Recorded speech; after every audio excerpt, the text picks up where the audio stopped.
Have you ever been told the tales of Galahad the Guts? I thought not. Not a story your grandma would have told you. The tales of his love for justice and superior taste in music have become the stuff of legends.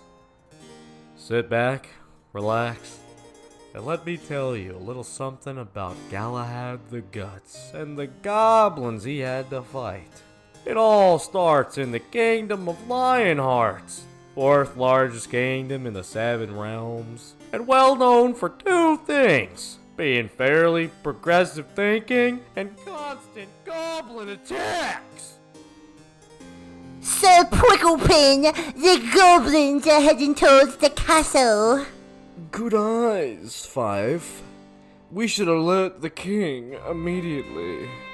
Oh boy, that king's not gonna like this one bit, oh no sir. 6 minutes later, yeah! Goblins? Bloody hell!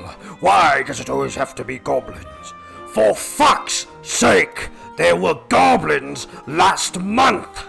This has gotten completely out of hand! Somebody has to get rid of these stinky little bastards! Believe me, Your Highness, I'd try to do it myself, but Fife over here is just too afraid of those little shits to do anything. And to be honest with you, sir, I just don't have the money to afford the kind of backup required for such a job. Forget the money! We don't have the time to even look for a bloody mercenary! Hell, at this point, I'd hire the first bloke to wander through the front door. Excuse me, Your Highness.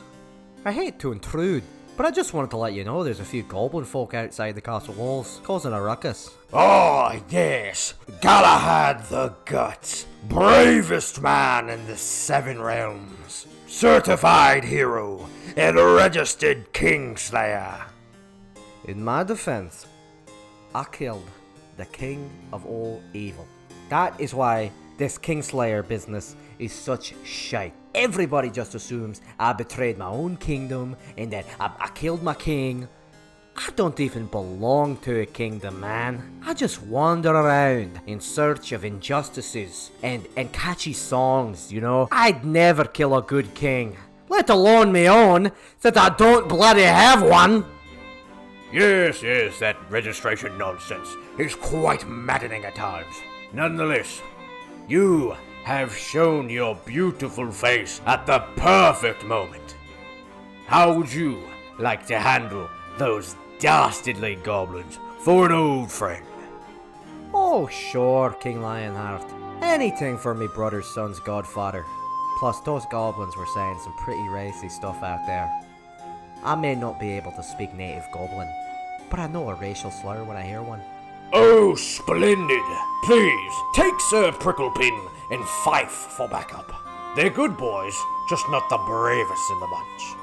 And so, Galahad the Guts led Sir Pricklepin and his young ward Fife to the castle gates to take the lives of the evil, racist goblins. The group opened the door and stepped into a goblin mosh pit. Good heavens! This is the worst experience of my life. We literally just got here, you big baby. Fife has bigger balls than you, and he's a good 1.5 feet shorter. 2 feet shorter, actually. Fife, I'm gonna be honest with you, mate. The good Lord may not have blessed you with height, but he didn't make you a pussy, and you should thank him for that. Enough making fun at my expense! How are we gonna defeat this crazy goblin mob? Oh, you leave that to me. Galahad climbed to the top of a really big rock. Excuse me! I would like to have a word with whoever's in charge of this unholy abomination of an army. Yes, it be I, the great Gobobo, killer of many, fucker of even more. Oh yeah, of course. Of course that's what you're known for. Anyway, yeah, look, I've been sent here to kill you all. Believe me, I can. But I would like to give you a shot, like a fair chance. If you could do me a favour and play the song of your people, that would be wonderful. Now what the hell is this guy doing? Oh, but of course, the song of my people will be the last thing you hear before your grisly days. How poetic! The goblins all whip out their medieval iPods in unison. Oh, no, come on, no. What the hell is that? What the hell is that? In a blind rage, Galahad rips through all the goblins he can see with his bare hands. The violent display is enough to make Sir Pricklepin projectile vomit in a very comedic way. As Galahad rips the throat out of what he assumes to be the last goblin, he's suddenly stabbed in the back! The great Gobobo is the one to do it! Galahad turns around in the blink of an eye and grabs Gobobo by the throat. Monster! Really? I'm the monster? You shout racial slurs at the top of your lungs, and you play the foulest music I've ever heard. But I'm the monster.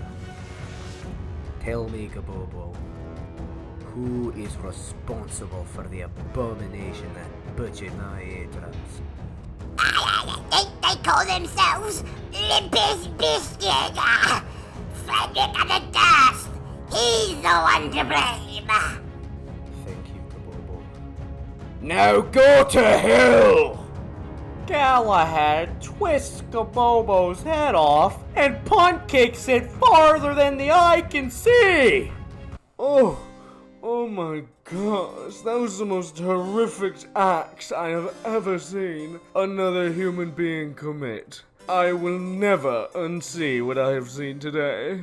Ah, come on, mate, take it easy. Even Fife took a bite out of one of them. And I hunger for more.